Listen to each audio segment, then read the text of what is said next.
اللہ وبرکاتہ۔ جامعہ انواریہ حیدرآباد باب العلم انواریہ ایجوکیشنل سوسائٹی کی جانب سے تفسیرات احمدیہ کے درس کا سلسلہ جاری ہے۔ نحمدہ و نصلی علی رسولہ الکریم۔ آج ہم مسئلہ نمبر 94 سے اپنے سبق کو شروع کرتے ہیں، اور عنوان یہ ہے وضو، غسل اور تیمم کے مسائل کا بیان۔ اس عنوان کے تحت ایک طویل آیت کریمہ کو صاحب کتاب نے یہاں درج کیا ہے۔ اس آیت کریمہ کی تلاوت کر لیتے ہیں۔ بسم اللہ الرحمن الرحیم۔ یا ایہا الذین آمنوا اذا قمتم الى الصلاة فاغسلوا وجوہکم وایدیکم الى المرافق وامسحوا برؤوسکم وارجلکم الى الکعبین وإن كنتم جنبا فاطهروا وإن كنتم مرضى أو على سفر أو جاء أحد منكم من الغائط أو لامستم النساء فلم تجدوا ماء فتيمموا صعيدا طيبا فامسحوا بوجوهكم وأيديكم منه ما يريد الله ليجعل عليكم من حرج ولكن يريد ليطهركم وليتم نعمته عليكم لعلكم تشكرون۔ صدق اللہ العظیم۔ یہ بڑی مشہور و معروف آیت کریمہ ہے، اور فقہی کتابوں کی باب الطہارت میں اس کو بار بار ذکر کیا جاتا ہے اور اس پر گفتگو کی جاتی ہے، چونکہ اس کے اندر بہت سارے مسائل کا ذکر ہے، وضو کے مسائل، غسل کے مسائل، تیمم کے مسائل۔ ان تمام مسائل کو ایک ہی آیت کریمہ کے اندر رکھ دینا، یہ صرف کلام باری تعالیٰ کی ہی خصوصیت ہے۔ ہم اس کا پہلے مرادی معنی دیکھ لیتے ہیں۔ یا ایہا الذین آمنوا، اے ایمان والو، اذا قمتم الی الصلاۃ، جب تم نماز کے لیے کھڑے ہونے کا ارادہ کرو۔ بریکٹ میں اس کا ترجمہ لکھا ہے آگے، اور تم بے وضو ہو۔ یہ تفسیری معنی ہے اس کا۔ فاغسلوا وجوہکم وایدیکم الی المرافق، تو اپنے ہاتھوں، اپنے چہروں کو اور اپنے ہاتھوں کو کہنیوں سمیت دھو۔ وامسحوا برؤوسکم، اور اپنے سروں کا مسح کرو۔ وارجلکم الی الکعبین، اور اپنے پاؤں کو ٹخنوں سمیت دھو۔ وإن کنتم جنبا فاطہروا، اور اگر تم جنبی ہو یعنی ناپاک ہو تو پھر اچھی طرح پاک ہوا کرو۔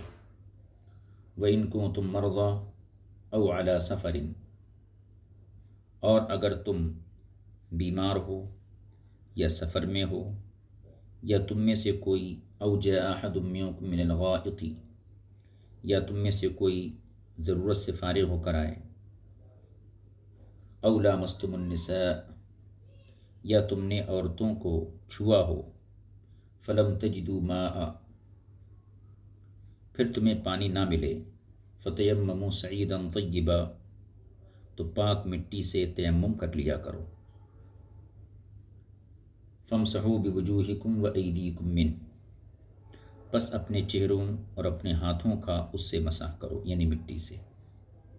ما یرید اللہ لیجعل علیکم من حرج، اللہ تعالیٰ تم پر تنگی کا ارادہ نہیں کرتا۔ ولیکن یرید لیطہرکم، لیکن وہ تمہیں پاک کرنے کا ارادہ کرتا ہے۔ ولیتم نعمتہ علیکم لعلکم تشکرون، اور چاہتا ہے کہ تم پر اپنی نعمت پوری کر دے تاکہ تم شکر بجا لاؤ۔ یہ تھا آیت کریمہ کا مرادی معنی۔ اس آیت کریمہ کو صاحب کتاب نے جن مسائل کے لیے یہاں درج کیا ہے اس کے بارے میں فرماتے ہیں، یہ آیت کریمہ وضو، غسل اور تیمم کے مسائل کی جامع ہے، یعنی اس آیت میں وضو اور غسل، تیمم کے تینوں کے مسائل ذکر کیے گئے ہیں انتہائی جامعیت کے ساتھ۔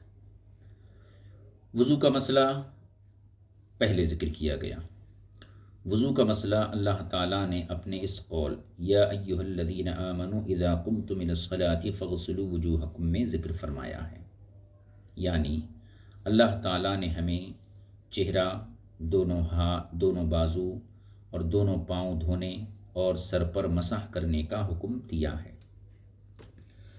تو فاغسلوا وجوہکم وایدیکم الی المرافق وامسحوا برؤوسکم وارجلکم الی الکعبین، یہاں تک اللہ رب العزت نے وضو کا مسئلہ بیان فرمایا ہے۔ اب اس آیت کریمہ کے ظاہری الفاظ کو اگر دیکھا جائے تو یہ پتہ چلتا ہے کہ وضو اس وقت واجب ہے جب آدمی نماز کے لیے کھڑا ہو جائے۔ کیا کہا؟ یا ایھا الذین آمنوا اذا قمتم الی الصلاۃ، اے ایمان والو جب تم نماز کے لیے کھڑے ہو تب وضو کرو۔ تو آیت کریمہ کے الفاظ کا ظاہری مفہوم یہ کہتا ہے کہ وضو اس وقت واجب ہو جب آدمی نماز کے لیے کھڑا ہو جائے، حالانکہ حقیقت ایسی نہیں ہے۔ وضو اس وقت واجب ہوتا ہے جب آدمی نماز ادا کرنے کا ارادہ کرے۔ ایک سوال یہ، اس کو صاحب کتاب نے اپنے الفاظ میں ذکر کیا ہے، وہ دیکھ لیجئے۔ فرماتے ہیں آیت کریمہ کے الفاظ کا ظاہری مفہوم اس بات کا تقاضا کرتا ہے کہ وضو اس وقت واجب اور لازم ہوتا ہے جب آدمی نماز کے لیے کھڑا ہو جائے، اذا قمتم، لیکن حقیقت حال یہ ہے کہ وضو واجب اس وقت ہوتا ہے جب آدمی نماز ادا کرنے کا ارادہ کرے۔ تو ایک سوال تو یہ ہے، آیت کے ظاہر سے کیا معلوم ہوتا ہے کہ جب آدمی نماز کے لیے کھڑا ہو جائے جب وضو کرے، حالانکہ حقیقت یہ ہے جب نماز ادا کرنے کا ارادہ کرے جب وضو کرے۔ اسی طرح اب دوسرا اعتراض، صاحب کتاب فرماتے ہیں اسی طرح آیت کریمہ کا ظاہر یہ بھی تقاضا کرتا ہے کہ ہر اس شخص کے لیے وضو کرنا ضروری ہے جو نماز کے لیے کھڑا ہوتا ہے، خواہ وہ پہلے سے باوضو ہو یا بے وضو ہو۔ لیکن حقیقت حال یہ نہیں ہے، بلکہ اجماع اس کے خلاف ہے اور سنت بھی اس کے خلاف ہے۔ یعنی سوال یہ ہے، آیت کریمہ کا ظاہر یہ بھی تقاضا کرتا ہے کہ ہر اس شخص کے لیے وضو ضروری ہو جو نماز کے لیے کھڑا ہو، چاہے وہ پہلے سے باوضو ہو یا بے وضو ہو۔ حالانکہ یہ مفہوم حقیقت سے دور ہے، کیونکہ یہ اجماع کی بھی خلاف ہے اور سنت کے بھی خلاف ہے۔ کیوں؟ اس لیے کہ حضور اکرم صلی اللہ علیہ وسلم نے فتح مکہ کے دن 5 نمازیں ایک ہی وضو سے ادا فرمائی تھیں۔ تو ہر نماز کے لیے مستقل وضو کرنا یہ ضروری نہیں ہے، جیسا کہ آیت کے ظاہر سے سمجھ میں آتا ہے۔ تو یہ 2 اعتراض ہوئے۔ اب دوسرے والے اعتراض کو ہم پڑھ لیتے ہیں پورا، اس کے بعد ان دونوں کے جوابات کی طرف توجہ کریں گے۔ فرماتے ہیں دوسرے اعتراض، اسی طرح آیت کریمہ کا ظاہر یہ بھی تقاضا کرتا ہے کہ ہر اس شخص کے لیے وضو کرنا ضروری ہے جو نماز کے لیے کھڑا ہوتا ہے، خواہ وہ پہلے سے باوضو ہو یا بے وضو۔ لیکن حقیقت حال یہ نہیں، بلکہ اجماع اس کے خلاف ہے اور سنت بھی اس کے خلاف ہے، اس لیے کہ حضور سرور کائنات صلی اللہ علیہ وسلم نے فتح مکہ کے دن 5 نمازیں ایک ہی وضو سے ادا فرمائی تھیں۔ جب آپ نے ایسا کیا تو حضرت عمر رضی اللہ تعالیٰ عنہ نے عرض کیا، یا رسول اللہ، آپ نے آج ایسا عمل شریف کیا ہے جو آپ نے اس سے پہلے نہیں کیا، اس کی وجہ کیا ہے؟ اس پر آپ نے ارشاد فرمایا کہ میں نے عمدن ایسا کیا ہے، یعنی قصدن ایسا کیا ہے کہ ایک وضو سے 5 نمازیں ادا کی۔ اب ان 2 اعتراضات کے جوابات دیکھیے۔ پہلا اعتراض کیا تھا کہ الفاظ یعنی آیت کا ظاہر یہ بتاتا ہے کہ وضو اس وقت واجب ہو جب بندہ نماز کے لیے کھڑا ہوتا ہے، حالانکہ وضو اس وقت واجب ہے جبکہ نماز کا ارادہ کرے۔ اور دوسرا اعتراض، ہر اس شخص کے لیے وضو کرنا ضروری ہو جو نماز کے لیے کھڑا ہوتا ہے، حالانکہ ایسا نہیں ہے، جو پہلے سے بے وضو ہے اس کے لیے وضو ضروری ہے۔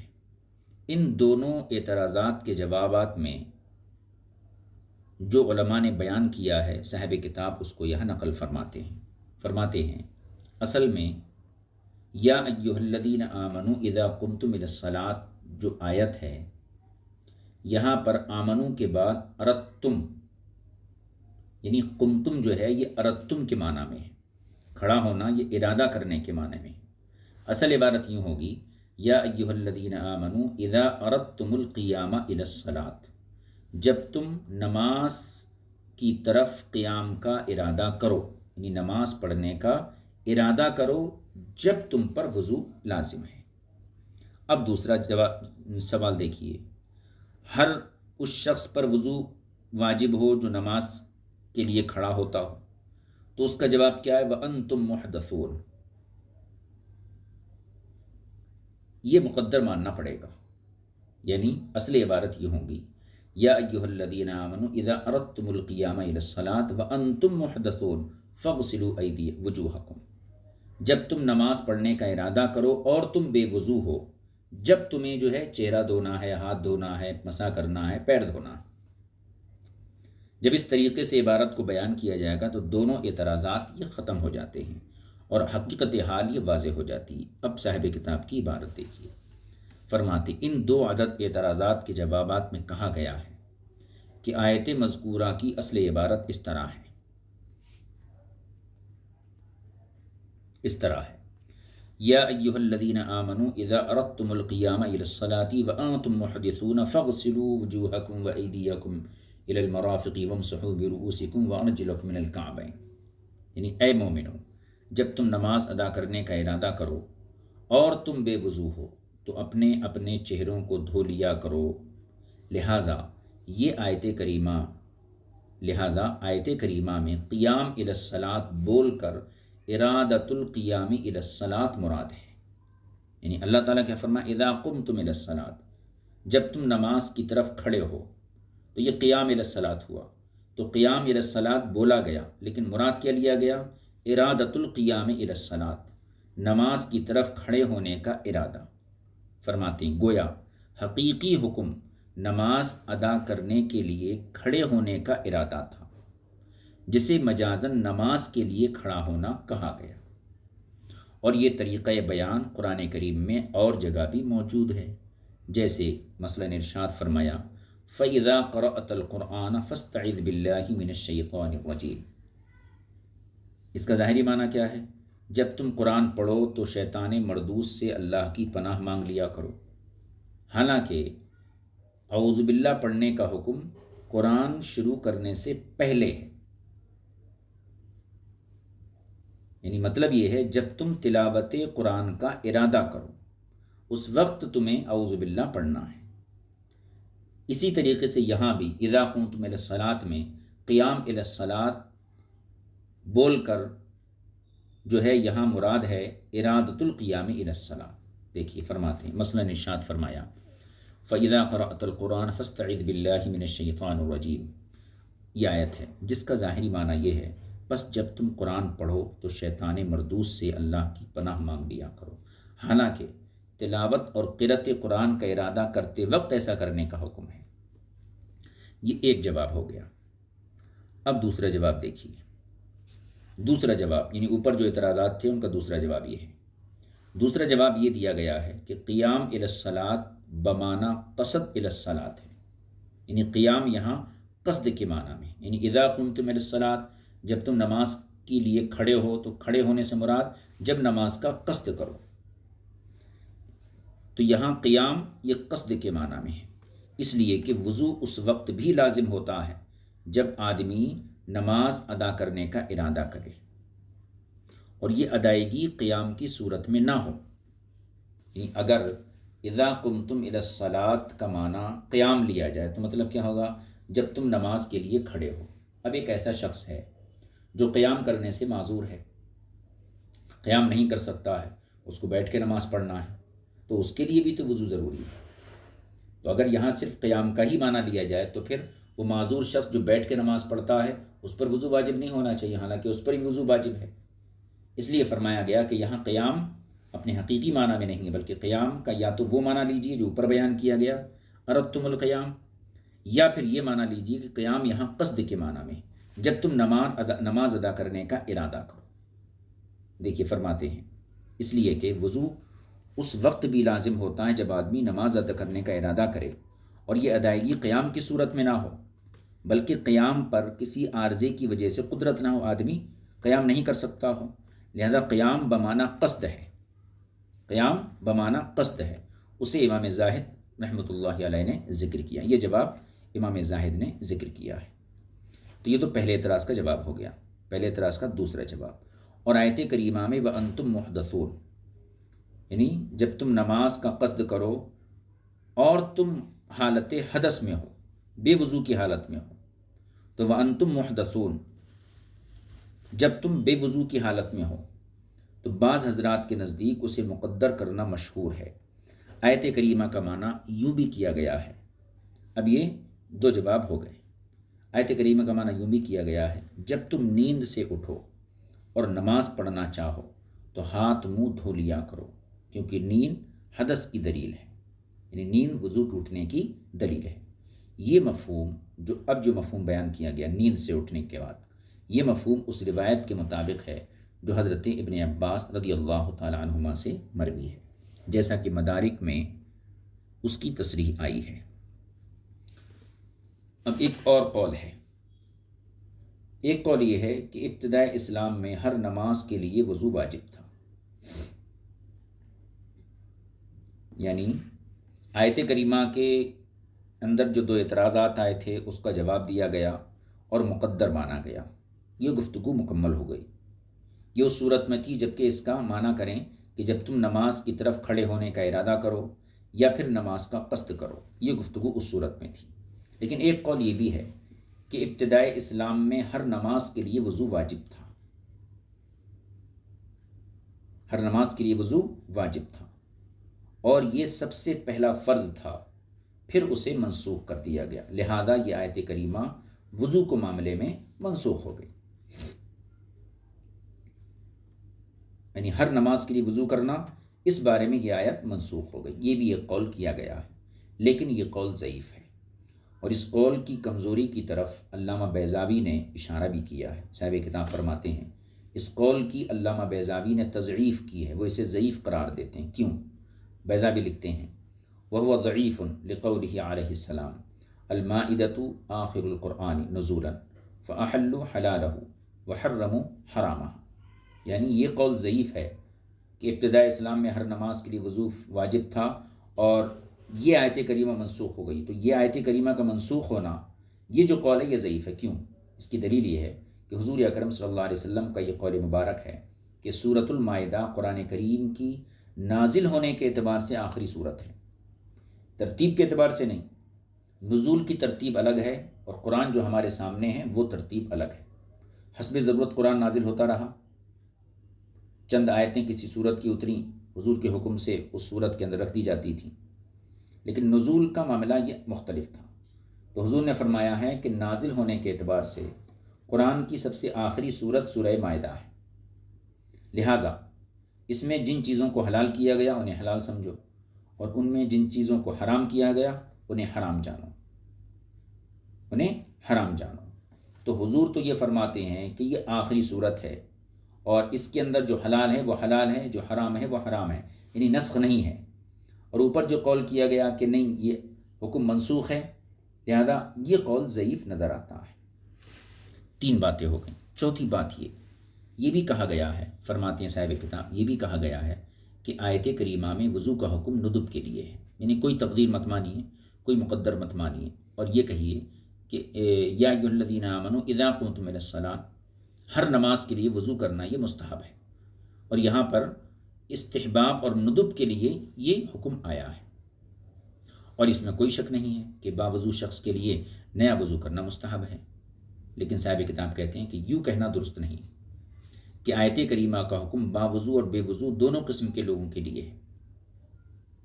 اب باوضو کے لیے تو یہ مستحب ہو گیا، لیکن بے وضو کے لیے مستحب تو نہیں ہے، اس کے لیے واجب ہے۔ تو فرماتے ہیں ایک طبقے کے لیے واجب اور دوسرے کے لیے ندب اور مستحب، ایسا نہیں ہو سکتا، اس لیے کہ ایک کلمہ دو مختلف معنی کا احتمال نہیں رکھتا، دو مختلف معنی کو شامل نہیں ہو سکتا۔ صاحب کشاف نے اسے بطور نص بیان کیا گیا ہے۔ یہ تقریباً 4 معنی ہو گئے۔ آگے دیکھیے، یہ بھی کہا گیا ہے کہ آیت کریمہ میں لفظ اذا، یعنی یا ایھا الذین آمنوا اذا قمتم، یہ اذا امحال کے لیے ہے، اذا اہمال کے لیے ہے، یعنی یہ قضیہ محملہ ہے، اور محملہ قضیہ جزیہ قضیے کا کام دیتا ہے۔ اس طریقے سے جواب دینے کی کوشش کی گئی ہے، لیکن ملا جیون کہتے ہیں کہ اس قول میں خرابی یہ ہے کہ قرآن کریم کی عبارت کو منطقی قواعد کی طرف پھیرا جا رہا ہے، جو بعید ہے، بلکہ زیادہ درست یوں کہنا ہوگا کہ لفظ اذا کلام عرب میں بعض اوقات کے لیے استعمال ہوتا ہے، بخلاف لفظ متى کے کہ یہ عام اوقات کے لیے استعمال ہوتا ہے۔ اس کی شہادت ادیب جو اہل ادب ہیں ان لوگوں کی کتابوں سے بھی ملتی ہے۔ آگے دیکھیے، ملا جیون کہتے ہیں، ہم کہتے ہیں کہ مذکورہ قول باری تعالیٰ یعنی اللہ تعالیٰ کے قول کو فَإِن كُنتُم مُحْدِثِينَ کی تقدیر میں رکھنا وَأَنْتُم مُحْدِثُونَ کی تقدیر سے اولا ہے۔ یعنی شروع میں جو دو اعتراضات تھے ان کے جوابات میں یہ کہا گیا تھا کہ یہاں پر اصل عبارت یوں ہے اذا اردتم القیام الی الصلاۃ وانتم محدثون، وانتم محدثون، تو صاحب کتاب فرماتے ہیں وانتم محدثون کے بجائے فإن کنتم محدثین کی تقدیر اگر مانی جائے تو یہ زیادہ بہتر ہے۔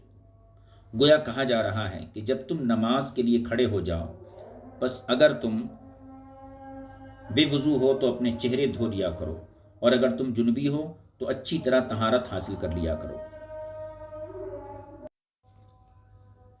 اس طریقے سے قول باری تعالیٰ وَإِن كُنتُم جُنُبًا کا عطف ان کنتم محدثین مقدر پر ہوگا، اور اس طرح معطوف اور معطوف علیہ کے درمیان مناسبت کی وجہ بھی ظاہر دکھائی دے گی۔ اور اگر اس قول باری تعالیٰ اذا قمتم الی الصلاۃ پر عطف ڈالا جائے تو مناسبت نہ ہونے کی وجہ سے عطف کی بات سمجھ میں نہیں آئے گی۔ ہماری اس تقریر سے بعض کے اس قول کا بطلان ظاہر ہو جاتا ہے جو کہتے ہیں کہ اللہ تعالیٰ نے حدث کے لیے لفظ اذا استعمال فرمایا اور جنابت کے لیے ان ارشاد فرمایا، کیونکہ اذا شرط کے وقوع کا یقینی ہونا بتاتا ہے، اور حدث چونکہ زیادہ وقوع پذیر ہوتا ہے اس لیے حدث کے لیے اذا ہی مناسب تھا، اور ان شک کے لیے آتا ہے، اور جنابت چونکہ کبھی کبھی ہوتی ہے اس لیے ان ہی مناسب تھا۔ آیت کریمہ کے مفہوم سے ظاہر ہوتا ہے کہ جنابت سے طہارت حاصل کرنے کی شرط صرف نماز کی ادائیگی کے لیے لگائی گئی ہے، حالانکہ ایسا نہیں۔ آیت میں کیا ہے؟ وَإِن كُنتُم جُنُبًا فَاطَّهَّرُوا، اس سے پیچھے کیا ہے؟ یا ایھا الذین آمنوا اذا قمتم الى الصلاۃ فاغسلوا وجوہکم وایدیکم الى المرافق وامسحوا برؤوسکم وارجلکم الى الکعبین وَإِن كنتم جُنُبًا فَاطَّهَّرُوا، یعنی جب تم نماز پڑھنے کا ارادہ کرو اور تم بے وضو ہو تو پھر وضو کرو، وَإِن كنتم جُنُبًا، اور اگر تم نماز پڑھنے کا ارادہ ہو اور جنبی ہو تو طہارت حاصل کرو یعنی غسل کرو۔ تو آیت کریمہ کے مفہوم سے ظاہر یہ ہوتا ہے کہ جنابت سے یعنی ناپاکی سے طہارت حاصل کرنے کی شرط صرف نماز کی ادائیگی کے لیے لگائی گئی ہے، ایسا نہیں کہ ہر وقت اس سے طہارت لازمی ہے، اس لیے کہ یہ بات مقرر اور متعین ہے کہ ستر عورت تو ہر وقت واجب ہے، بخلاف دوسری شرائط کے کہ وہ صرف نماز کے لیے ہیں۔ اور اگر تم ان اور اذا کے نقطے کی رعایت کرنا چاہو تو اللہ تعالیٰ کے قول کے زیادہ لائق اور مناسب تقدیر عبارت یوں ہوگی فَإِذَا كُنتُم مُحْدِثِينَ، یعنی لفظ اذا اور فعل ماضی دونوں اکٹھے آ جائیں گے۔ بہر تقدیر یہ کچھ اصولی گفتگو تھی۔ اب یہاں سے وضو کی تفصیلات بیان فرما رہے ہیں۔ فرماتے ہیں بہر تقدیر اللہ تعالیٰ نے وضو میں ہم پر چہرے کا دھونا، بازوؤں کا دھونا، دونوں پاؤں کا دھونا اور سر کا مسح کرنا فرض اور لازم کر دیا ہے۔ ان فرائض میں سے ہر ایک کے بارے میں ہم کچھ باتیں یہاں بیان کرتے ہیں۔ 4 فرض ہو گئے، یہ چہرہ، ہاتھ، پیر، سر کا مسح۔ فرماتے ہیں سب سے پہلے ہے فغسلوا، قرآن میں آیا فغسلوا وجوہکم، اپنے چہروں کو دھو۔ غسل یعنی دھونا، یعنی دھونے کی تعریف یہ ہے کہ گیلے اور تر ہاتھ کو کسی عضو پر سے گزارنا، یہ اس کا وضعی معنی ہے یعنی لغوی معنی ہے۔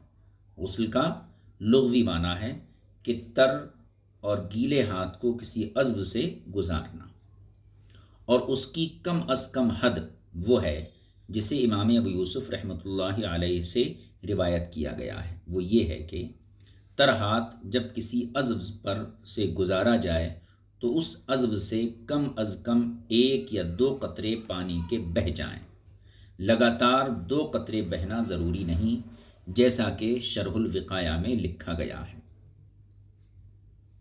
تو دھونے کا مطلب کیا ہے؟ دھونے کی کم سے کم حد یہ ہے کہ تر ہاتھ جس عضو پر سے گزارا جائے اس عضو سے کم از کم 1 یا 2 قطرے پانی بہہ جائے، اور اس عضو کو ملنا ہم احناف کے نزدیک شرط نہیں ہے۔ پانی کے 1 یا 2 قطرے بہہ جانا یہ ضروری ہے۔ اس عضو کو ملنا، جیسے ہاتھ پہ وضو کر رہے ہیں، ہاتھ دھو رہے ہیں، تو ہاتھ کو ملنا یہ احناف کے نزدیک شرط نہیں ہے، اور نہ ہی یہ شرط وضو میں ہے نہ ہی غسل میں ہے۔ اور ہم احناف کی کتب میں، کتابوں میں غسل میں بھی امام مالک کا اختلاف منقول ہے۔ غسل کے سلسلے میں امام مالک کا اختلاف بھی منقول ہے۔ امام مالک رضی اللہ تعالیٰ عنہ کے جواب میں ہماری دلیل اور حجت یہ ہے کہ لفظ غسل لفظ خاص ہے، فغسلوا کا، جو معنی مخصوص کے لیے وضع کیا گیا ہے، یعنی گیلے اور تر ہاتھ کا گزارنا، اور لگاتار ہونا اور ملنا اس کے مفہوم میں داخل نہیں۔ امام مالک رضی اللہ تعالیٰ عنہ کے نزدیک لگاتار اور ملنا یہ دونوں چیزیں داخل ہیں۔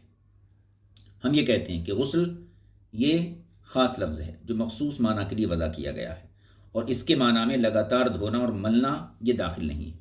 اگرچہ یہ دونوں باتیں لگاتار ہونا ملنا کے مفہوم میں رکھی جائیں تو یہ مفہوم میں زیادتی ہوگی، جس کا نتیجہ یہ نکلے گا کہ قرآن کریم نے صرف غسل کہا تھا اور ہم نے اس کے ساتھ مفہوم میں زیادہ باتیں داخل کر دیں۔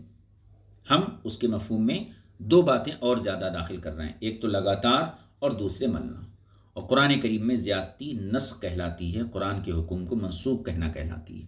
یہ صرف خبر متواتر یا خبر مشہور سے زیادتی ہو سکتی ہے، جو یہاں دستیاب نہیں ہے۔ یہ تھی تحقیق لفظ غسل کی جو قول باری تعالیٰ فغسلوا میں موجود ہے۔ اب دوسرا لفظ دیکھیے، الوجہ، فغسلوا وجوہکم، چہرہ اور منہ۔ وجہ یعنی چہرہ اور منہ۔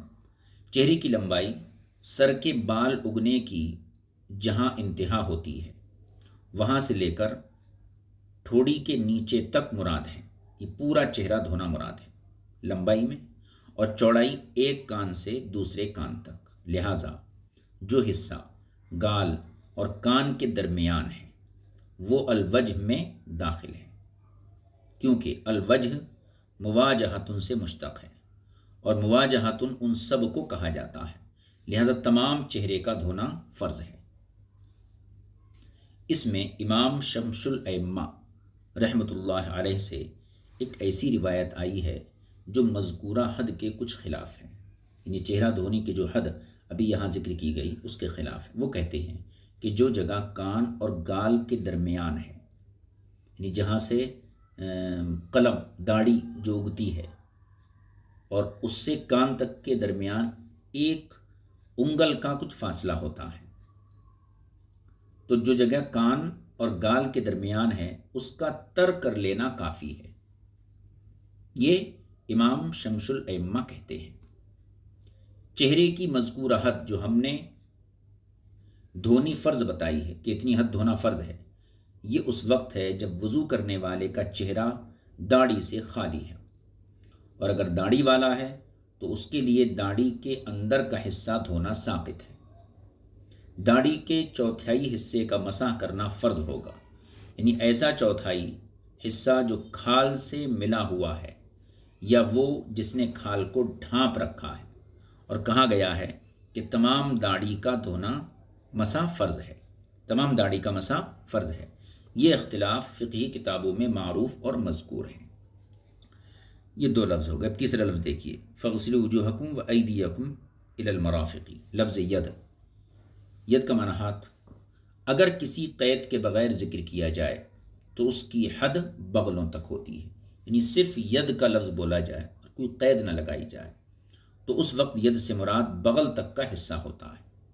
یہاں اللہ تعالیٰ نے اس کی غایت اور انتہا اپنے قول الی المرافق سے بیان فرمائی، یعنی کوہنیوں تک، تو ید کی حد بیان کر دی، اس کی غایت بیان کر دی۔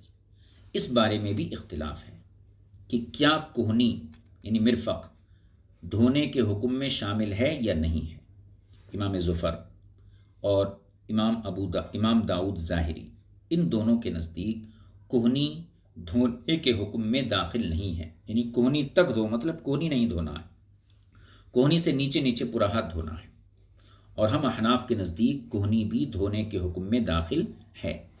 اس کی دلیل اور اس کا بیان یہ ہے کہ غایت یعنی انتہا، غایت کا یہ حکم ہوتا ہے کہ وہ اپنی دلیل کے ساتھ ساتھ چلتی ہے، یعنی وہاں غایت خارج ہوتی ہے جہاں اس کے خارج ہونے کی دلیل ہو۔ اب دھونے کی انتہا کیا ہے؟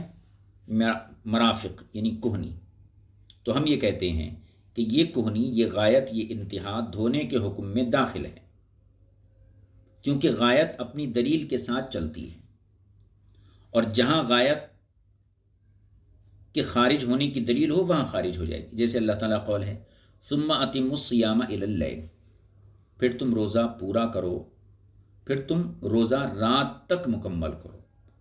اس میں رات حکم روزہ میں داخل نہیں، روزے کے اندر رات داخل نہیں، کیونکہ روزہ دن کا رکھا جاتا ہے، رات اس کے اندر داخل نہیں ہے۔ اور فرماتے ہیں جہاں غایت کے داخل ہونے کی دلیل ہو وہاں یہ حکم میں داخل ہوتی ہے، جس کی مثال یہ ہے، کوئی شخص کہتا ہے حفظت القرآن من اولہ الی آخرہ، میں نے قرآن کو شروع سے آخر تک حفظ کیا، تو اس میں قرآن کریم کا آخری حفظ بھی، آخری لفظ کا حفظ بھی داخل ہے۔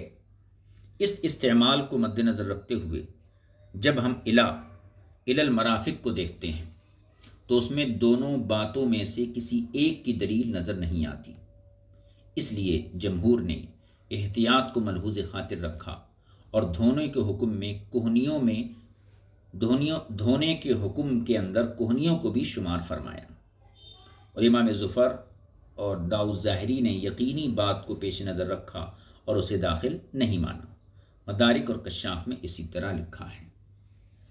امام زاہد رحمۃ اللہ تعالی علیہ کی رائے یہ ہے کہ یہاں لفظ الی بمعنی مع ہے، یعنی فاغسلوا وجوہکم وایدیکم الی المرافق، کوہنیوں سمیت، کوہنے تک دھو مطلب مع المرافق، کوہنیوں سمیت دھو، جیسا کہ اللہ تعالیٰ کا قول ہے وَلَا تَأْكُلُوا أَمْوَالَهُمْ إِلَىٰ أَمْوَالِكُمْ، تو یہاں الی آیا تو اپنے مالوں، ان کے مالوں کو اپنے مالوں تک مت کھاؤ، تو یہاں الی تک کے معنی میں نہیں بلکہ ساتھ کے معنی میں ہے، یعنی تم ان کے مال اپنے مال کے ساتھ نہ کھاؤ، تو جیسے یہاں الی اموالکم میں الی ما کے معنی میں ہے، اسی طریقے سے اس آیت میں الی المرافق میں الی یہ ما کے معنی میں ہے۔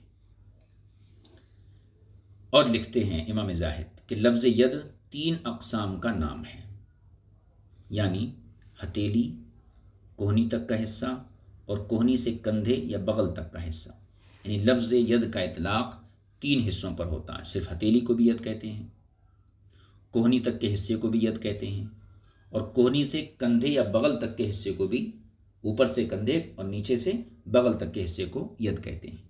رہی یہ بات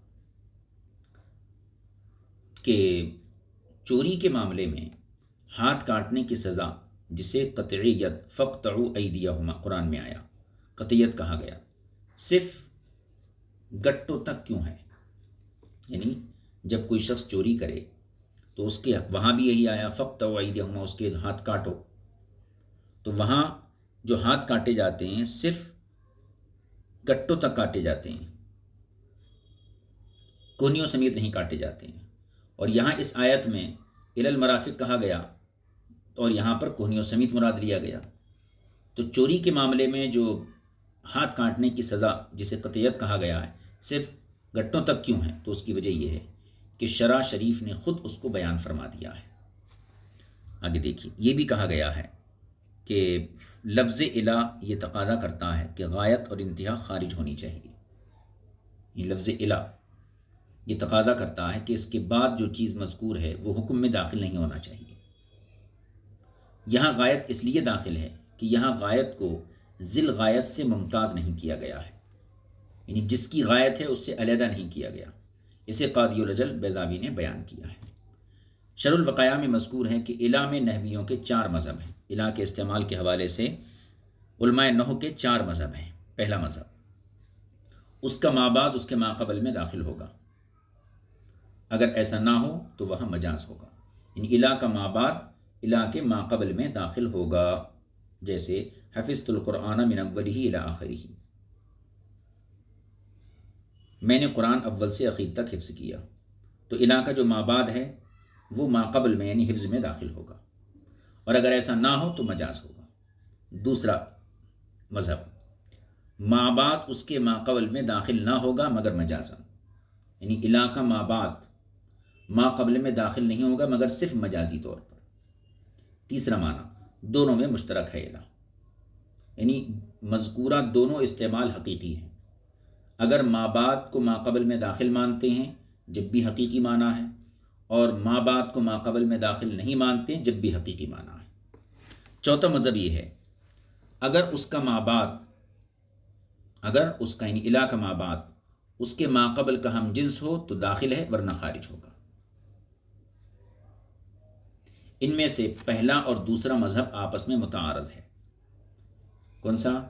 مابعد ماقبل میں داخل ہوگا، اور دوسرا مابعد ماقبل میں داخل نہیں ہوگا، یہ دونوں آپس میں متعارض ہیں، لہذا وہ ثابت ہو گئے۔ اور تیسرا شک کو لازم کرتا ہے، جس میں یہ بتایا گیا کہ الہ جو ہے یہ دونوں معنی میں حقیقی ہے، چاہے داخل مانو یا نہ مانو، دونوں جگہ اس کا استعمال حقیقی ہے، مشترک ہے، تو تیسرا شک کو لازم کرتا ہے، یعنی اس کے حقیقی استعمال کا شک رہتا ہے کہ شاید یہ درست نہ ہو دوسرا درست ہو، لہذا ہم نے چوتھے پر عمل کیا۔ وہ چوتھا کیا ہے؟ اگر الہ کا مابعد ماقبل کی جنس ہے تو داخل ہوگا، اور جن سے نہیں ہے تو داخل نہیں ہوگا، لہذا ہم نے چوتھے مذہب پر عمل کیا، اور یہ ہمارے مذہب سے مرافق اور لیل میں موافقت رکھتا ہے۔ یعنی ایک ہے، دیکھیے روزے کے بیان میں ایک آیت آئی، ثم اتموا الصیام الی اللیل، پھر روزہ رات تک پورا کرو، تو الہ کا جو مابعد ہے وہ رات ہے، اور روزہ دن میں رکھا جاتا ہے، دن اور رات کی جنس ایک نہیں ہے، الگ الگ جنسیں ہیں، لہذا رات روزے میں داخل نہیں ہوگی۔ اور یہاں پر الی المرافق، ہاتھوں کو دھو، کہاں تک؟ کوہنیوں سمیت، تو کوہنی اور ید یہ دونوں ہم جنس ہیں، لہذا یہاں پر کوہنی دھونے کے حکم میں داخل ہوگی۔ اسی کو فرماتے ہیں کہ چوتھا مذہب جو ہے یہ ہمارے مذہب سے مرافق اور لیل میں موافقت رکھتا ہے، یعنی مرفق کوہنی چونکہ ید کی جنس میں سے ہے لہذا دھونے کے حکم میں داخل، اور رات چونکہ روزے کی جنس سے نہیں ہے اس لیے رات اس کے حکم سے بھی خارج ہوگی۔ یہ گفتگو ہوئی لفظ ید کے حوالے سے۔ اب یہاں پر ایک چیز اور ہے، لفظ ید کے حوالے سے ہی فرماتے ہیں، کتب اصول میں، اصول کی کتابوں میں مذکور ہے کہ غایت یعنی انتہا اگر ایسی ہو، انتہا اگر ایسی ہے جو خود بخود قائم ہونے کی صلاحیت رکھتی ہو، جیسا کہ قائل کے اس قول میں ہے، من ہادہ الحائط الی ہادہ الحائط، من ہادہ الحائط الی ہادہ الحائط، اس دیوار سے اس دیوار تک، تو یہاں الی ہادہ الحائط یہ غایت ہے، انتہا ہے، دیوار، اور یہ خود بخود قائم ہونے کی صلاحیت رکھتی ہے۔ تو فرماتے ہیں اگر غایت ایسی ہو جو خود بخود قائم ہونے کی صلاحیت رکھتی ہو جیسا کہ اس قول میں ہے، تو دونوں غایات داخل حکم نہ ہوں گی۔ من ہادہ الحائط، اس دیوار سے، الی ہادہ الحائط، اس دیوار تک، تو یہ دیوار اور وہ دیوار یہ دونوں انتہا ہیں، یہ دونوں غایتیں حکم کے اندر داخل نہیں ہوں گی۔ ٹھیک ہے، اس کو پھر سے بتا دیتا ہوں، اگر غایت ایسی چیز ہو جو خود بخود قائم ہو، خود بخود قائم ہونے کی صلاحیت رکھتی ہو، تو اس صورت میں دونوں انتہا، دونوں غایتیں حکم کے اندر داخل نہیں ہوں گی۔ اور اگر غایت قائم بنفسہا نہیں ہے، غایت یعنی انتہا خود بخود قائم ہونے کی صلاحیت نہیں رکھتی ہے، تو کتاب میں دیکھیے اگر غایت قائم بنفسہا نہیں تو پھر یہ دیکھیں گے کہ اگر غایت ایسی ہے کہ اگر اسے ذکر نہ کیا جاتا تو صدر کلام اسے بھی شامل ہوتا، تو اس وقت غائط کا ذکر کرنا اس لیے ہوگا تاکہ اس کے ماوراء کو خارج کر دیا جائے، جیسا کہ مرافق کا معاملہ ہے۔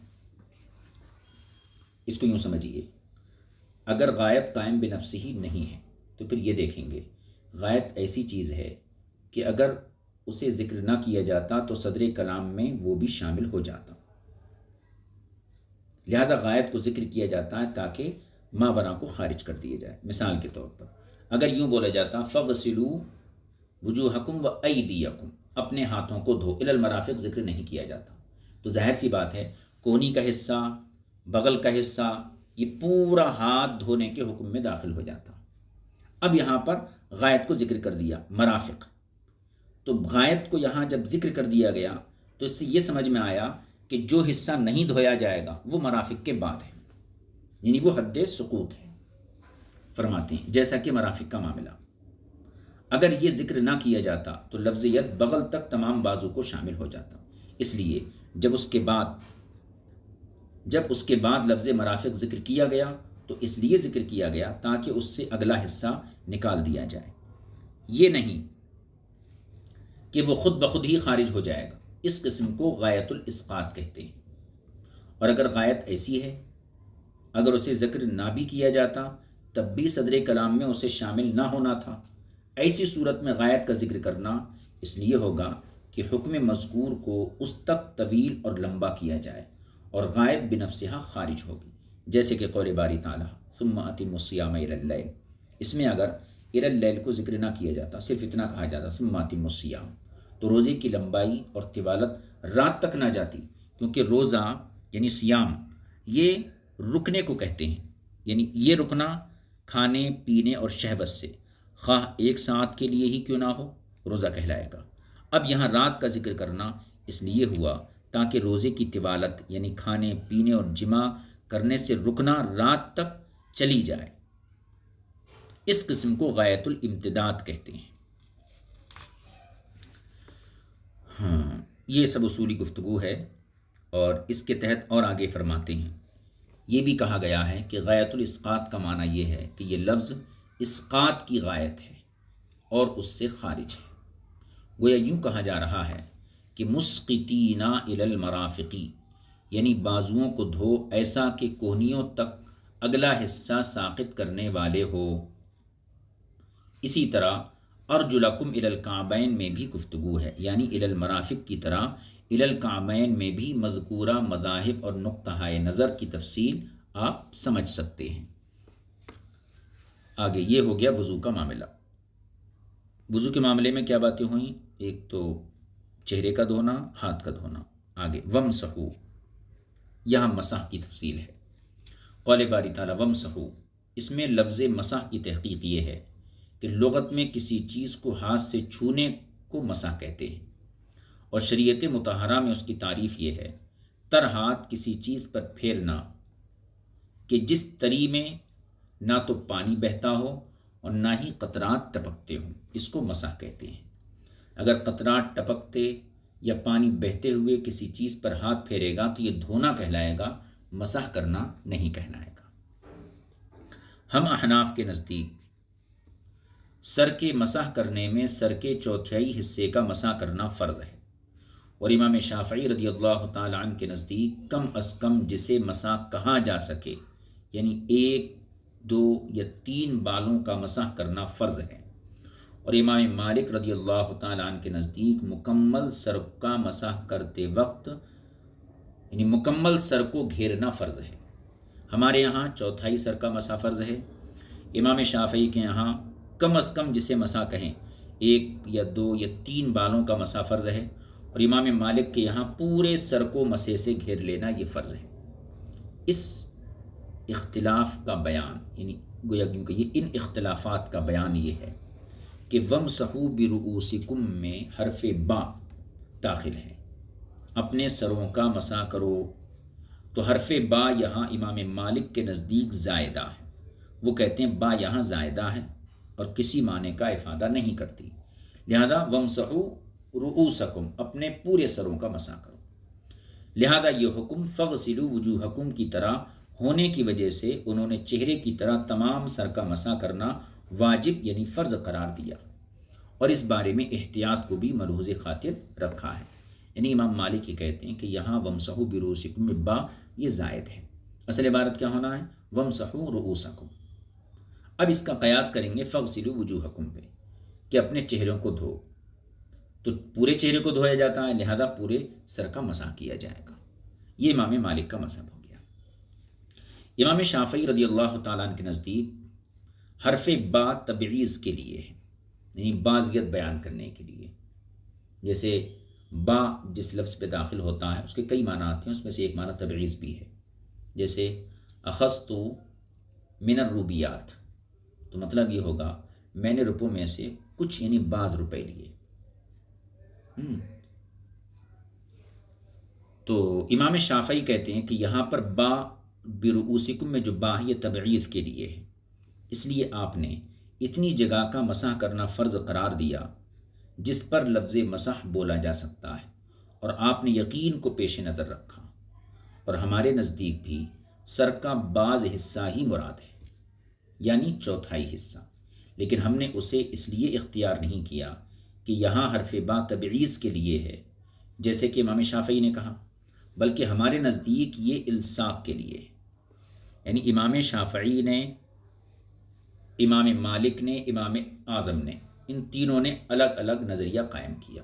امام مالک نے با کو زائدہ سمجھا اور پورے سر کا مسح فرض قرار دیا۔ امام شافعی اور امام اعظم دونوں کے یہاں بعض سر کا یعنی سر کے بعض حصے کا مسح فرض ہے، لیکن فرق کیا ہے؟ مقدار میں۔ ان کے یہاں جس مقدار پر مسح کا لفظ بولا جا سکتا ہے اتنا مسح فرض ہے، اور انہوں نے یہاں با کو تبعیض کے لیے لیا، اور ہم نے بھی بعض سر کا مسح فرض قرار دیا، لیکن با کو تبعیض کے لیے نہیں لیا، با کو الصاق کے لیے لیا۔ تو فرماتے ہیں بلکہ ہمارے نزدیک یہ الصاق کے لیے ہے، یہ الصاق کے لیے ہے۔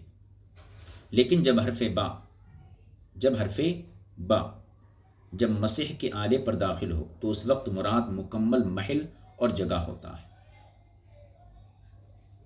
یعنی حرف با ایک ہے مسح کرنا، دوسری چیز ہے جس چیز پر مسح کیا جائے گا وہ محل کہلائے گا، اور جس چیز کے ذریعے مسح کیا جائے گا وہ آلہ مسح کہلائے گا۔ تو فرماتے ہیں کہ حرف با جو ہے جب مسح کرنے کے آلے پر داخل ہو تو پوری جگہ مراد ہوتی ہے۔ جیسے عربی زبان میں کہیں مسحت الحائط بیدی، میں نے دیوار کو اپنے ہاتھ سے چھوا، تو چھونے کا جو آلہ ہے وہ ہاتھ ہے، لہذا پورے دیوار کو چھونا سمجھا جائے گا، ٹھیک ہے۔ اور اگر با محل کے اوپر داخل ہو تو اس صورت میں بعض حصہ مراد ہوتا ہے۔ جیسے ہم کہیں مسحت بالحائط، حائط دیوار ہے تو یہ محل ہے، محل کے اوپر با داخل ہوا، تو یہاں پر معنی یہ ہوگا میں نے دیوار کے بعض حصے پر مسح کیا۔ دیکھیے، تو ہم نے جو بعض کا معنی لیا وہ کہنا چاہیے تبعیض کی بنیاد پر نہیں بلکہ الصاق کے لیے با کو لیا، لیکن ایک دوسرے قاعدے کی بنیاد پر ہم نے یہاں پر چوتھائی سر کا مسح مراد لیا۔ دیکھیے فرماتے ہیں بلکہ ہمارے نزدیک یہ الصاق کے لیے ہے، لیکن جب حرف با جب مسح کے آلے پر داخل ہو تو اس وقت مراد مکمل محل اور جگہ ہوتا ہے، اور آلے سے اس وقت مراد آلے کا بعض ہوتا ہے۔ عربی زبان میں کہا جاتا ہے مسحت الحائط بیدی، میں نے دیوار کو اپنے ہاتھ سے چھوا، یعنی تمام دیوار کو ہاتھ کے کچھ حصے سے چھوا۔ اور اگر حرف با محل مسح پر محل مسح کی جگہ پر داخل ہو تو اس وقت مراد اس محل کا بعض حصہ ہوتا ہے۔ کہا جاتا مسحت بالحائط، میں نے کچھ دیوار کو چھوا، یہ اس لیے کہ آلہ مسح وسیلہ ہوتا ہے جو غیر مقصود ہوتا ہے، لہذا اس میں بعض مراد لینا کافی ہوتا ہے۔ اس طریقے استعمال کو دیکھ کر ہم جب آیت کریمہ کے الفاظ کو دیکھتے ہیں تو حرف با یہاں محل پر آ رہا ہے، وَامْسَحُوا بِرُؤُوسِكُمْ، جس سے مراد سر ہے، تو اب سر یعنی محل کی مشابہت وسیلہ اور آلے سے ہو گئی، لہذا اس سے بعض مراد ہوگا۔ جس طرح کے وسائل سے مراد بعض ہی ہوتے ہیں اس طرح یہاں بعض حصہ مراد ہوگا، اور وہ طریقہ نہیں جو امام شافعی نے اختیار فرمایا کہ حرف با تبعیض کے لیے ہے۔ اب ہم نے جس طریقے سے سر کا بعض حصہ مراد لیا یہ بعض مبہم ہے، کیونکہ 2-4 بال بھی بعض ہو سکتے ہیں، اور اس سے زیادہ ہر چیز پر بعض کا اطلاق ہو سکتا ہے۔ لہذا ہم نے اس ابہام کو دور کرنے کے لیے حضور اکرم صلی اللہ علیہ وسلم کی حدیث پاک کو لیا۔ وہ یہ ہے کہ آپ نے اپنی پیشانی پر یعنی سر کے اگلے حصے پر مسح کیا۔ یہ حدیث پاک اس باز کا بیان بن گئی، اور یہ سر کا چوتھائی حصہ ہی بنتا ہے، اس لیے یہی مقدار فرض ہوئی، نہ کہ کوئی دوسری مقدار۔ کتب اصول اور فقہ میں اسی طرح اس بحث کو ذکر کیا گیا ہے، اور یہ مسئلہ اور بھی مختلف طریقوں سے زیر بحث لایا گیا ہے، جس کا یہاں وارد کرنا اس مختصر کو جو ہے لائق نہیں ہوگا۔ یہ بھی کہا گیا ہے کہ سر کے مسح کرنے میں ہاتھ کی 3 انگلیوں کی مقدار کے برابر مسح کرنا فرض ہے، کیونکہ 3 انگلیاں ہاتھ کا اکثر حصہ بنتی ہیں، اور مسح کے آلے میں اصل بھی یہی ہے کہ اس کا زیادہ حصہ استعمال میں آ جائے۔ یہ بات ہو گئی صاحب سر کے مسح کی۔ اب چوتھا فرض ہے پیروں کا دھونا، اس کو بھی ذرا دیکھ لیجیے۔ فرماتے ہیں قول باری تعالیٰ وَأَرْجُلَكُمْ إِلَى الْكَعْبَيْنِ، یعنی فَاغْسِلُوا وُجُوهَكُمْ وَأَيْدِيَكُمْ إِلَى الْمَرَافِقِ وَامْسَحُوا بِرُؤُوسِكُمْ، یہاں تک بات ہو گئی۔ وَأَرْجُلَكُمْ إِلَى الْكَعْبَيْنِ، اور اپنے دونوں پیروں کو جو ہے کعبین تک دھو۔ تو اس میں وَأَرْجُلَكُمْ إِلَى الْكَعْبَيْنِ میں لفظ ارجلکم کے اعراب میں اختلاف کیا گیا ہے۔ ارجلکم کے لام پر زبر ہے یا زیر ہے، اس کا اختلاف ہے، لیکن صحیح ترین اور حقیقت میں سچی بات یہ ہے کہ اس پر نصب ہے، یعنی ارجلکم، کیونکہ اس کا وجوہکم اور ایدیکم پر عطف ہے، اور یہ دونوں منصوب ہیں، لہذا ارجلکم کو بھی منصوب ہونا چاہیے، لہذا یہ بھی دھونے کے حکم میں شامل ہے۔ اور جن حضرات نے اسے مجرور پڑھا ہے ارجلکم، وہ اس لیے کہ اس کے بالکل متصل لفظ برؤوسکم مجرور ہے۔ وامسحوا برؤوسکم، تو جو حضرات اس کو ارجلکم پڑھتے ہیں تو وہ اس کا عطف کرتے ہیں وجوہکم اور ایدیکم کے اوپر معنی کے اعتبار سے، اور جو حضرات اس کو مجرور پڑھتے ہیں وہ اس کا عطف کرتے ہیں برؤوسکم کے اوپر، صرف لفظی اور اتصال کے اعتبار سے۔ ٹھیک ہے، اس لیے مجرور نہیں پڑا کہ اس کا برؤوسکم پر عطف ہے، یعنی ارجلکم نصب کے ساتھ پڑھا گیا کیونکہ وجوہکم ایدیکم پر اس کا عطف ہے۔ دوسرے لوگوں نے ارجلکم مکسور پڑھا، تو کس وجہ سے؟ برؤوسکم سے اتصال کی وجہ سے، اس لیے نہیں کہ اس کا عطف برؤوسکم پر ہے۔ اگر برؤوسکم پر اس کا عطف ہوگا تو پھر ایسی صورت میں تو اس کا معنی پیروں کا مسح کرنا ہو جائے گا، تو عطف کی بنیاد پر نہیں بلکہ اتصال کی بنیاد پر، اور اس طرح دھونے کے بجائے اس کے مسح کرنے کا حکم ہے۔ یعنی جیسے رافضیوں کا مذہب ہے، رافضی کیا کرتے ہیں؟ برؤوسکم پر اس کو عطف کرتے ہیں اور کہتے ہیں کہ جیسے سر کا مسح ہے اسی طریقے سے پیروں کا بھی مسح ہے، اور ہمارے یہاں اس کا عطف برؤوسکم پہ نہیں ہے۔ جن حضرات نے، تابعین نے یا صحابہ نے اس کی جو قرأت برؤوسکم جر کے ساتھ پڑھی ہے، وہ بھی اس کا عطف وجوہکم اور کہنا چاہیے برؤوسکم پہ نہیں کرتے ہیں، بلکہ اتصال کی بنیاد پر اس کو ایسا پڑھتے ہیں۔ ان کا بھی یہی مذہب ہے کہ پیروں کو دھویا جائے گا۔ دیکھیے فرماتے اس لیے مجرور نہیں پڑھا کہ اس کا برؤوسکم پہ عطف ہے، اور اس طرح دھونے کو بجائے اس کے مسح کا حکم ہے، جیسے کہ روافظ کا ذام ہے معاذ اللہ من ذالک، کیونکہ پاؤں کا مسح کرنا دوران وضو رسول اکرم صلی اللہ علیہ وسلم اور آپ کے صحابہ اکرام کے طریقے کے بالکل خلاف ہے۔ اور یہ روایت صحیح ہے کہ حضور اکرم صلی اللہ علیہ وسلم نے کچھ لوگوں کو پاؤں کا مسح کرتے دیکھا تو آپ نے فرمایا ویل للعقاب من النار، ان خشک ایڑیوں کے لیے جہنم کی وعید ہو جو دھونے سے رہ جاتی ہیں۔ اور حضرت عمر رضی اللہ تعالیٰ عنہ سے روایت ہے کہ انہوں نے ایک شخص کو وضو کرتے دیکھا جس نے اپنے پاؤں کے اندرونی حصے یعنی تلوے کا دھونا چھوڑ دیا، ترک کر دیا۔ آپ نے اسے فرمایا وضو دوبارہ کرو۔ اور حضرت عطا رضی اللہ تعالیٰ عنہ کہتے ہیں کہ خدا کی قسم نبی کریم صلی اللہ علیہ وسلم کے اصحاب میں سے ایک کا بھی پاؤں پر مسح کرنے کا مجھے علم نہیں۔ رافضی جو ہیں ان کا یہی مذہب ہے کہ وہ لوگ سر کے مسح کے ساتھ ساتھ پیروں کا بھی مسح کرتے ہیں، پیروں کا دھونا ان کے یہاں فرض نہیں ہے۔ آگے دیکھیے، یہ بھی کہا گیا ہے کہ اس کا ممسوحات یعنی جن اعضاء پر مسح کیا جاتا ہے، اس کا کس کا؟ وہ ارجلکم کا۔ اس کا ممسوحات پر اس لیے عطف ڈالا گیا تاکہ متنبہ کیا جائے کہ منہ، ہاتھ اور پاؤں میں سے پاؤں کے دھونے کا طریقہ یہ ہوتا ہے کہ ان پر پانی گرایا جاتا ہے، اور پانی گرا کر دھونے میں اس بات کا پایا جانا اکثر ہوتا ہے کہ وضو کرنے والا پانی میں اسراف کر بیٹھتا ہے، جو ممنوع ہے۔ اس لیے اس کا عطف مسح کرنے والے پر ڈالا گیا، تاکہ پانی گراتے وقت نہایت احتیاط کی جائے اور ایسا دھویا جائے جو مسح کرنے کے قریب قریب ہو۔ یہ ایک وجہ بیان کی گئی ہے۔ الی الکعبین وارجلکم الی الکعبین، اپنے پیروں کو دھو جو ہے گٹوں ٹخنوں سمیت۔ الی الکعبین کے بارے میں ایک قول یہ بھی کیا گیا ہے کہ ان الفاظ سے اس زن کو دور کیا جا رہا ہے جو پاؤں کے دھونے کے بجائے ان پر مسح کرنے کا پیدا ہوتا ہے۔ وہ اس طرح کے مسح کی شریعت میں انتہا بیان نہیں کی جاتی، لہذا یہاں کعبین تک انتہا بیان کر کے پاؤں پر مسح کیے جانے کے زن کو ختم کیا گیا ہے۔ اور امام حسن بصری رضی اللہ تعالیٰ عنہ سے مروی ہے کہ انہوں نے دونوں باتوں یعنی مسح کرنا دھونا دونوں باتوں کو پاؤں میں جمع فرمایا ہے، جیسا کہ کشاف میں مذکور ہے۔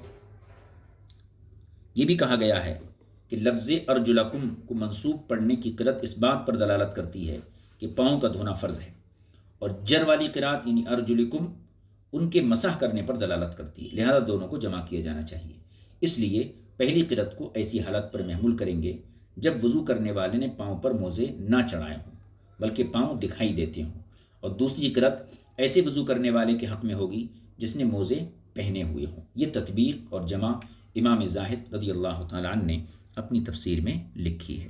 اس سے ظاہر ہوتا ہے کہ اگر ارجلکم میں جری حالت یعنی لام کے زیر کے ساتھ جری حالت اگر اس کے متصل لفظ پر عطف ڈالنے کے علاوہ آئی ہے تو پھر تقدیراً عبارت یوں ہوگی، امسحوا بارجلکم اذا لبستم الخفین، یعنی اپنے پاؤں پر مسح کرو جب تم نے موزے پہن رکھے ہوں، اور مرفوع پڑھا جائے گا تو ازرو معنی مرفوع ہوگا، یعنی وارجلکم مغسولہ او ممسوحہ، تمہارے پاؤں دھوئے ہوئے یا مسح کیے ہوئے ہوں، کذالک قالوا، ایسا ہی علماء نے کہا ہے۔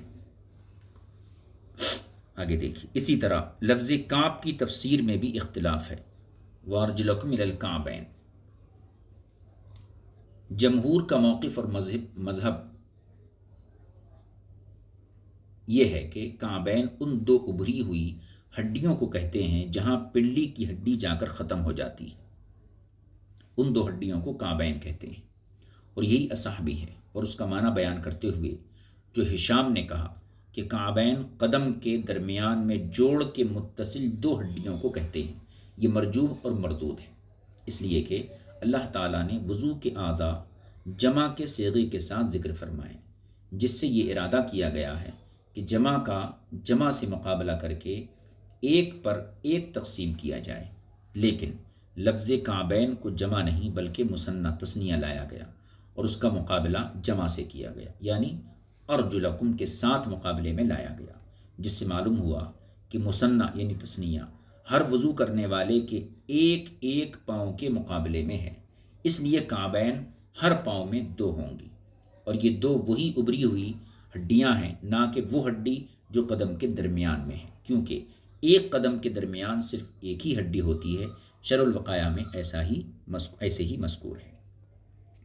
اب یہاں پر ایک اعتراض ہے اور پھر اس کا جواب ہے، اس کے بعد جو ہے غسل کی گفتگو مکمل ہوں گی، وضو کی غسل کی گفتگو اس کے بعد شروع ہوں گی۔ اعتراض یہ ہے، فرماتے ہیں اگر یہاں اعتراض یہ کیا جائے کہ اللہ تعالیٰ نے لفظ ایدی اور ارجل جمع ذکر کیے جن کا مقابل میں جمع ہے، یعنی کم یعنی ایدیکم ضمیر، لہذا تمہارے سابق قانون کو مد نظر رکھ کر یہ ہونا چاہیے کہ ہر وضو کرنے والا صرف ایک پاؤں اور ایک ہاتھ دھوئے، دونوں پاؤں اور دونوں بازوؤں کے دھونے کی ضرورت نہیں ہونی چاہیے، حالانکہ دونوں کا دھونا فرض ہے۔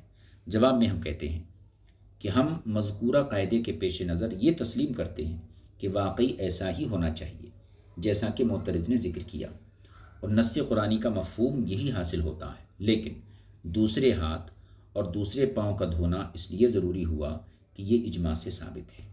شرح الوقایہ کے حواشی میں یہ بات لکھی ہوئی ہے، وضو میں جن چار اعضاء کا آیت کریمہ میں ذکر آیا ان کی تفسیر اب ختم کی جاتی ہے اور کچھ دوسرے مسائل زیر بحث لائے جاتے ہیں۔